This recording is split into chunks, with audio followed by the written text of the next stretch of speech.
Le Qatar a inauguré sa première église, événement qui a son importance dans une région gardienne d'un islam traditionnel. L'occasion pour nous de partir à la découverte des 2 millions de chrétiens de la péninsule arabique, terre sacrée de l'islam. Grâce à une récente vague d'immigration, les chrétiens représentent aujourd'hui entre 1 et 10% de la population selon les pays, car vous le voyez sur la carte, la péninsule arabique est constituée de 7 pays, à l'exception du Yémen qui est une république. Les autres sont des régimes monarchiques avec des rois, des émirs et des sultans.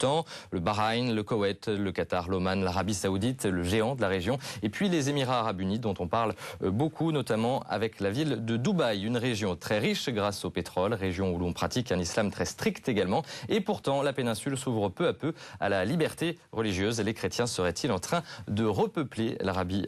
C'est ce que nous allons voir avec mon invité René Guiton. Bonjour et merci d'être avec nous. Vous êtes éditeur et auteur, et puis vous êtes un grand spécialiste de cette région du monde. Alors un petit point historique pour commencer, il faut bien se rendre compte qu'il y a 50 ans, c'était une région assez pauvre et aujourd'hui, les locaux vivent de leur rente. Il y a eu oui. un bouleversement économique. Oui, les locaux, comme vous dites, étaient des populations, ils sont toujours des populations de guerriers, étaient à dos de chameau, à cheval, etc. Les Bédouins qui ne sont pas seulement dans cette région d'ailleurs, ça court jusqu'à la Méditerranée. Et c'est vrai qu'avec l'or noir, nous sommes malheureusement très bien placés pour le vivre au jour le jour, puisque nous contribuons à faire leur fortune. Et c'est vrai que du désert, des rochers, car toutes ces régions-là sont ou alors un désert absolument plat, ou alors en Arabie, des roches énormes. La ville, notamment la Mecque, est bâtie sur des rochers. Très curieux, des rochers noirs immenses, et tout est creusé en tunnel. Tiens, pour vous donner un peu une idée, Monaco, sur sable. Et donc, c'est vrai que ça a poussé de façon fulgurante.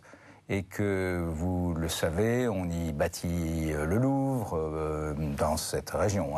Des pistes de ski, par exemple. Des pistes de ski sous cloche, où on fait sortir des constructions, créer des îles de toutes pièces. Une île au milieu du sable, vous voyez. Donc oui, on peut imaginer que c'était assez facile à construire, mais alors cette île, notamment ça, c'est au Qatar, est reliée par une sorte de jetée, et les terres sur cette île centrale, au milieu, comme dans un bassin, entourées d'immeubles immenses et ultramodernes, d'hôtels 5 étoiles luxe, parce que 5 étoiles ne suffit pas, eh bien là, les terrains sont à vendre sur cette île un prix fou, quoi, le prix le plus cher de ce qui se vend dans la région, etc. Donc, en effet, c'est une toute autre dimension de ce que nous connaissons ici, et c'est un développement exponentiel. Et en même temps, c'est la terre sacrée de l'islam. Alors oui, et justement, face à cette modernité exponentielle, on a un passé qui est gardé de façon très traditionnelle, et bien sûr en Arabie Saoudite. Plus peut-être que dans les Émirats. Enfin, peut-être plus que dans les Émirats. Alors si le christianisme s'est implanté assez tôt dans la péninsule arabique, notamment par l'église de Perse, il a ensuite quasiment disparu avec le développement de l'islam. Aujourd'hui, les chrétiens de la région sont pratiquement que des immigrés, et la péninsule s'ouvre peu à peu à la liberté religieuse. Explication en images. Grâce à l'exploitation de pétrole, la péninsule s'est radicalement transformée en quelques dizaines d'années. Un développement économique exceptionnel qui a attiré de nombreux étrangers. Parmi eux, des chrétiens d'Asie du Sud-Est, indiens, sri-lankais ou philippins, qui composent une main-d'œuvre facilement exploitable, citoyens de seconde zone. On compte également des Arabes chrétiens, Libanais, Syriens ou Égyptiens, ainsi que des expatriés occidentaux. C'est aux Émirats Arabes Unis qu'il y a le plus de chrétiens. 9% de la population, 300 000 personnes, qui profitent d'une grande liberté de culte. Les églises sont construites sur des terrains offerts par les cheikh, mais restent encore trop peu nombreuses. Législation assez identique pour les chrétiens du Koweït. L'Émirat compte 160 000 chrétiens, 8% de la population, dont une grande majorité de catholiques. En matière de liberté religieuse, l'Arabie Saoudite reste le plus mauvais élève de la région et peut-être du monde. Aucune pratique religieuse non musulmane n'est autorisée, en public comme en privé. C'est la seule monarchie du Golfe où il n'y a pas d'église. Les chrétiens représentent pourtant 2% de la population. La péninsule arabique ne compte encore aucun diocèse catholique. En attendant, 2 vicariats apostoliques couvrent la zone, celui du Koweït et celui d'Arabie, qui avec ses 3 millions de kilomètres carrés est le plus étendu du monde. Alors René Guitton, on reviendra dans un deuxième temps sur la situation de l'Arabie Saoudite qui est bien particulière.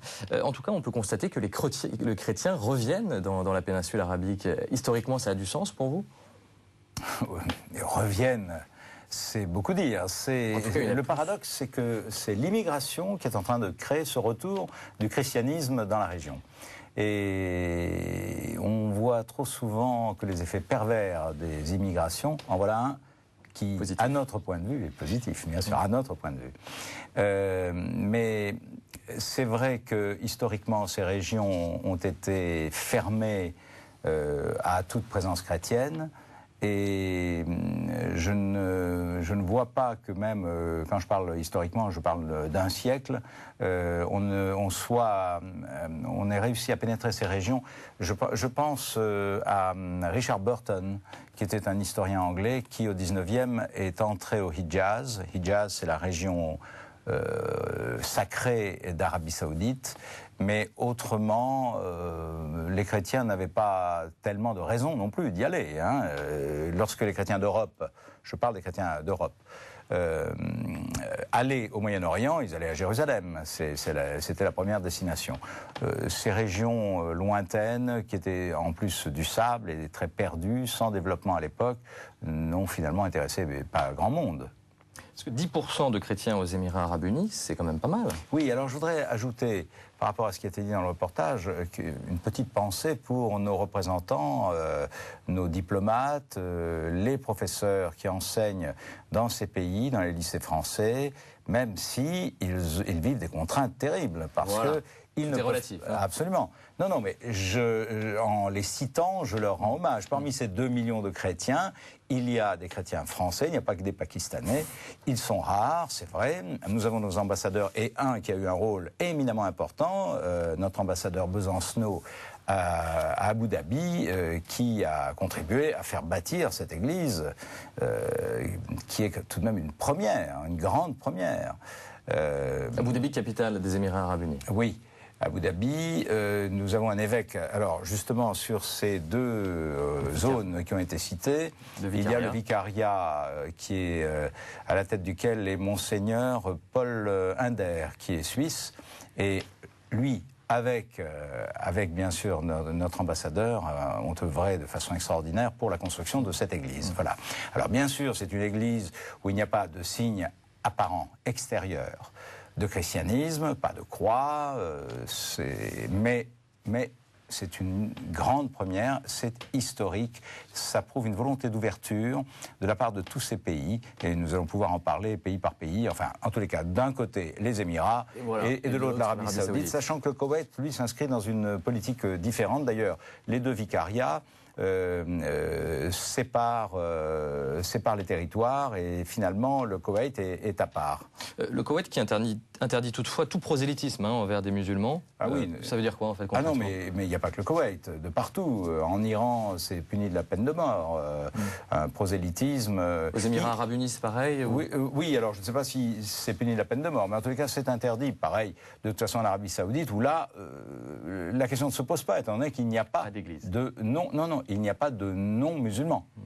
On ne peut pas, étant non-musulman, vivre, non pas en Arabie Saoudite, mais dans le Hijaz, dans la partie Alors, le Hijaz, ça comporte la Mecque, le plus haut lieu saint de l'islam, et Médine, la ville du prophète,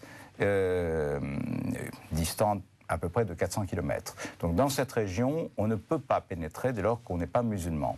Dans le reste de l'Arabie Saoudite, oui, bien sûr.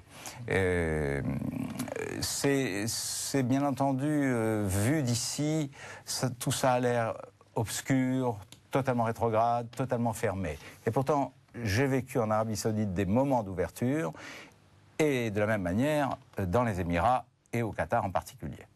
En 20 ans, une douzaine d'églises, il y a aussi des écoles, des structures paroissiales et des écoles qui ont été construites. C'est quand même, oui, c'est pas si mal que ça. C'est un signe porteur pour le dialogue islamo-chrétien aujourd'hui? C'est, encore une fois, d'autant plus porteur que si ces écoles, si ces églises s'ouvrent, encore une fois, c'est grâce aux Pakistanais, aux Indiens, aux populations immigrées qui forment le prolétariat, ne l'oublions pas, de ces pays. À la condition de vie très difficile. Très difficile, parce que la notion prolétaire n'est pas du tout la même que celle que nous avons ici, bien entendu. Et puis, souvent, le traitement on va dire, du serviteur est malheureusement trop souvent assimilé à celui de l'esclave. Alors, il y a maintenant ces églises, mais elles ne suffisent pas à absorber la totalité de cette population chrétienne. Et c'est un peu poussé par ces besoins que les autorités, finalement, s'ouvrent. Voilà, j'ai insisté sur ce paradoxe, mais, pardon, vu de chez nous, on n'a sûrement pas idée que c'est grâce, en effet, aux Pakistanais ou autres, que l'on imagine toujours dans le terrorisme islamiste que la chrétienté fait un pas de plus dans ces pays. La cohabitation se passe bien entre les chrétiens locaux et... Oui, dans ces territoires, oui. Je peux vous parler notamment, en plus avec une volonté de la part des dirigeants de montrer cette cohabitation. J'en veux pour preuve un colloque au Qatar, en juillet de l'année dernière, juin ou juillet de l'année dernière, qui réunissait des observateurs religieux, musulmans, chrétiens, juifs, venus du monde entier. Jusque-là, c'est banal, enfin, au Moyen-Orient, ça n'est pas banal, hein, c'est exceptionnel. Mais chez nous, nous avons l'habitude de réunir des autorités religieuses des trois monothéismes, comme l'on dit médiatiquement. Et non, mais moi j'étais stupéfait. Nous étions le grand rabbin Sirat de France, le grand rabbin Sirat, Djeloul Sediki, qui est imam de la mosquée de Paris et qui a la responsabilité de la formation des imams, vous savez, avec cet accord qui a été passé avec l'Institut catholique de Paris. Donc là aussi, vraiment une ouverture. Et moi-même, voilà, nous étions tous les trois. Et je dois dire que j'ai assisté à des échanges extraordinaires au sens étymologique, vraiment, que je n'imaginais pas, à savoir qu'à la même immense table de conférence, nous avions des rabbins, des imams, mais des rabbins américains et des imams arabes, forcément. On pouvait penser, je dis forcément, mais il y avait aussi des imams d'Asie, puisque l'islam est très présent en Asie. Et puis, un jour, un des 4 ou 5 jours du colloque, il y avait réuni à la même table un rabbin israélien avec l'imam, la plus haute autorité religieuse palestinienne. Son titre exact, c'est l'imam Tamimi, qui est imam suprême de la charia islamique de Palestine. Voilà. Ces hommes étaient à la même table. Absolument, à Doha. Donc j'en ai parlé avec le ministre responsable de ce colloque. Il m'a dit, ça fait 5 ans que je suis dessus pour essayer de réunir ces gens qui sont ennemis. Et voilà, j'y suis parvenu. Et tout de suite, René Guiton, on va partir au Qatar avec la dernière église construite dans la région Notre-Dame du Rosaire à Doha, la capitale du pays. Et c'est la première église du Qatar. Elle a été inaugurée par une messe à la mi-mars avec 10 000 fidèles. Les autorités locales étaient présentes également. Il faut dire que cette église a peut-être un sens politique. Explication en images. L'église fait partie de la politique sociale et économique de modernisation du Qatar et fait ainsi partie des 5 lieux de culte chrétien dont la construction est prévue dans ce pays. Construit sur un terrain offert par l'émir du Qatar, Sheikh Hamad Ben Khalifa Al Thani, créateur de la télévision Al Jazeera, l'édifice a été financé par l'AED, l'aide à l'église en détresse. Et pour ne pas offenser la population locale, les autorités qatariotes ont accepté la construction de cet édifice à 2 conditions. L'église ne doit comporter ni clocher ni croix. La veille de cette célébration, le Premier ministre Abdullah bin Ahmad Al Attiyah a officiellement inauguré cet édifice en déclarant « Cette église est un message positif au monde et un message fort en faveur de l'islam », tout en le comparant à la construction actuelle de mosquées dans l'ouest du pays. Le Vatican, lui, souhaite que l'édifice soit un exemple pour les autres monarchies du Golfe, notamment pour que l'Arabie saoudite reconnaisse la liberté de culte et autorise la construction d'églises sur son sol. Aujourd'hui, plus de 2 millions de chrétiens vivent en Arabie saoudite et tous sont des immigrés sur la terre sacrée de l'islam. Des images étonnantes quand même. Oui, absolument. Des images qui sont même émouvantes et je voulais préciser qu'à ce dernier colloque, donc l'année dernière, finalement, les seuls représentants du Qatar, d'Abu Dhabi et d'Oman étaient des religieux chrétiens. C'est-à-dire que vous imaginez ce colloque avec des représentants du monde entier, musulmans, juifs, chrétiens, mais les seuls à prendre la parole venant de ces 3 territoires, ces Émirats, étaient des évêques chrétiens, métropolites aussi, etc. Donc ils ont voulu, là, délibérément, c'est ostensible, non seulement montrer aux chrétiens, mais montrer au monde musulman qui était présent. Et je me souviens qu'il y a eu un petit conflit avec le représentant de l'Iran, qui a malheureusement déplacé le thème, car le thème c'était le dialogue interreligieux, et qui lui l'a déplacé sur des questions de territorialité, et donc opposant la Palestine et bien sûr Israël. Je me souviens que le président de séance était un universitaire marocain, qu'il a rappelé à l'ordre à plusieurs reprises en lui disant « S'il vous plaît, nous sommes là pour parler religion », lui a demandé de cesser, et les interventions étaient tellement intempestives qu'il est obligé de le chasser. Et donc le représentant iranien est parti, il n'y a plus eu de représentant iranien. Alors par contre, ce qu'il ne faut pas montrer, c'est la croix, ou en tout cas des signes de la chrétienté. On va le voir sur ces images. Il n'y a pas de croix à l'extérieur de l'église. Mais procédons progressivement et doucement. Moi, je leur parle toujours, quand je suis dans ces pays, de réciprocité. Et je leur raconte ce qui se passe chez nous pour les populations musulmanes. Voilà, c'est sur ce petit postulat où on ne réclame rien, mais en leur citant ce qui se passe en France, ils le savent. Il faut remettre dans le contexte. Mais voilà, pas seulement en France, dans toute l'Europe. Ils le savent parce que la plupart ont été formés ou sont formés dans les universités occidentales. Donc ils vivent ici et ils savent comment ils peuvent pratiquer leur culte. Vous évoquiez cette conférence à Doha, c'est 5 églises qui sont prévues au Qatar. Le Qatar, ça fait figure oui, à la pointe du dialogue interreligieux aujourd'hui. À la pointe de l'ouverture, oui, sûrement. Est-ce que ça peut donner un exemple pour l'Arabie Saoudite ? Alors oui. Où il n'y a pas d'église, hein. Non. Le culte autre que musulman est interdit. Privé comme public. Oui, exercer, montrer, célébrer le culte quel qu'il soit, autre que musulman, est interdit. En revanche, j'ai assisté à un colloque à la Mecque et j'ai fait le pèlerin. J'ai donc vraiment fait tout le pèlerinage de la Mecque comme un pèlerin musulman. Et je dois dire que pendant ce colloque, j'ai été assez surpris à l'ouverture du colloque qui avait pour titre et pour thème Mecca, cœur de l'islam. Je me souviens qu'il y avait un aéropage d'oulémas, les docteurs de la loi, qui ont dit qu'il n'y a pas lieu à colloque, puisque c'est une évidence. La Mecque est le cœur de l'islam. Et ce colloque était présidé par le ministre du culte, et qui était présent. La salle, je dirais l'orchestre, était plein de représentants de l'islam du monde entier. Et au balcon, il y avait des femmes. Et moi, comme mauvais oriental et comme bon occidental curieux, bien sûr, je me retournais sans cesse pour regarder ces dames au balcon, savoir comment elles étaient habillées, si elles intervenaient, car elles intervenaient. De temps en temps, elles demandaient la parole. Les caméras les filmaient, et elles étaient bien sûr en hijab et totalement cachées. Je vous raconte ça parce que c'est assez drôle. Donc j'ai suivi tout ça. 2 ans après, l'émir Abdallah est venu à Paris, invité en visite officielle, et mes amis saoudiens m'ont invité à l'hôtel pour prendre un brunch. Et je suis arrivé, là, en plein Paris. Autour de la table, lorsque je suis arrivé, il y avait bien sûr des amis hommes que je connaissais et des dames que je ne connaissais pas, qui étaient vraiment habillées à l'européenne.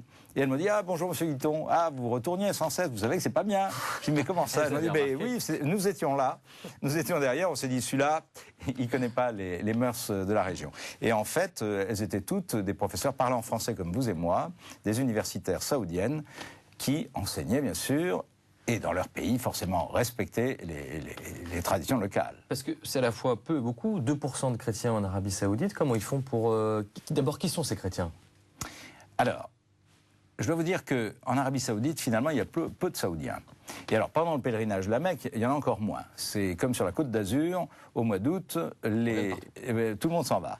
Et là, c'est un peu pareil. Donc moi, j'ai connu l'Arabie Saoudite durant ces périodes où la population est très majoritairement asiatique, car n'oublions pas, l'islam, c'est la Malaisie, c'est l'Indonésie, l'Inde, l'Afghanistan, etc. Et donc, bien sûr, je ne rencontrais pas de chrétiens, et pour cause. Et les Saoudiens étaient absents. Même dans la population qui encadre, à savoir la police, etc., vous avez énormément de Pakistanais ou autres. Bon, l'entente, il n'y a pas de problème. Il n'y a pas de problème parce que là-bas, il n'y a pas de syndicalisme. Tout le monde est bien content d'avoir trouvé un emploi et obéit aux règles, je dirais, aux règles de facto saoudiennes, à savoir, vous êtes là pour travailler et pas pour discuter. Et donc, il n'y a rien au plan strictement religieux et au plan de la relation entre la population de service et les patrons. Il n'y a pas de problème de ce côté-là. Il y a d'autres problèmes, on les connaît, c'est sur l'islamisme. Ça, c'est tout à fait autre chose, c'est sur le terrorisme. Mais autrement, moi j'ai vu cohabiter ces populations sans problème. N'oubliez pas que les Pakistanais qui viennent là savent à quoi ils s'attendent. Mais ils ne peuvent pas pratiquer leur culte. Ah non, non. Mais alors là, même à la maison, c'est surveillé, c'est interdit. Les Occidentaux également, qui sont en poste. Oui. J'ai connu un consul général, également son épouse, etc. Ne peuvent pas pratiquer, bien entendu, quelques chrétiens que ce soit en Arabie Saoudite et notamment dans le Hijaz. Encore plus. Vous avez également rencontré le roi Abdallah. Le roi Abdallah qui lui-même est allé au Vatican il y a peu, c'était une première historique. En 2007, oui. Est-ce qu'il n'a pas l'intention de se positionner en tant que leader du monde musulman aujourd'hui? Alors, bien entendu, et venant de sa part, car n'oublions pas, dans la plupart des autres pays musulmans, le pays le plus rigoureux en matière, le plus rigoriste en matière de respect de l'islam, c'est l'Arabie Saoudite. C'est l'Arabie Saoudite qui donne l'exemple pour le monde entier musulman. Bien sûr, tenant des lieux saints. À partir de là, ils sont forcément le modèle pour le reste du monde, pour l'islam du reste du monde. Et je dois dire que l'année dernière, et même les dernières années, il y a eu des hautes autorités iraniennes, donc chiites, qui étaient présentes, et j'ai été mêlé à ces cérémonies, notamment en 2004, et c'était un événement en Arabie Saoudite que d'accueillir une haute autorité religieuse, un imam iranien. Les relations se renouaient. Et forcément que ces relations doivent se renouer dans la région. Les puissances aussi importantes que celles que nous venons de nommer ont tout intérêt à tendre des ponts vers toutes les possibilités de négociation. Regardez, avec le Liban notamment, se positionner non seulement comme les représentants de l'islam, mais se positionner également comme les garants de la recherche de dialogue. Pas seulement dialogue religieux, mais également rapprocher politiquement les Palestiniens, notamment les chiites avec les sunnites, etc. Est-ce qu'il dit quelque chose de très fort, le roi Abdallah? Il a proposé l'ouverture d'un dialogue entre tous les fils d'Abraham, 3 religions, dit-il, qui doivent s'unir pour sauver les valeurs de l'humanité. Alors j'ai d'autant plus apprécié ce qu'il a dit, qu'il a cité mon modèle favori, Abraham. Et j'ai noté qu'il avait cité Abraham, les 3 religions d'Abraham.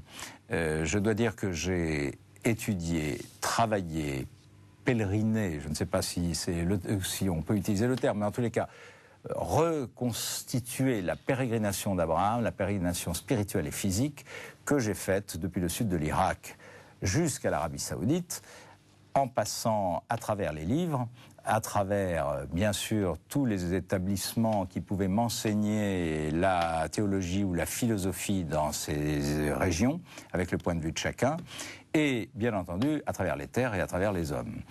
Pendant près de 8 ans, oui, j'ai vécu dans l'intimité d'Abraham, et j'étais heureux d'entendre, bien sûr, le roi Abdallah le reprendre également pour modèle, car dans l'islam, le Coran est à la portée de tout le monde peut l'acheter à la portée de tout le monde, je veux dire, disponible à la portée de tout le monde, car comme tous les livres sacrés, il vaut mieux être accompagné pour le lire.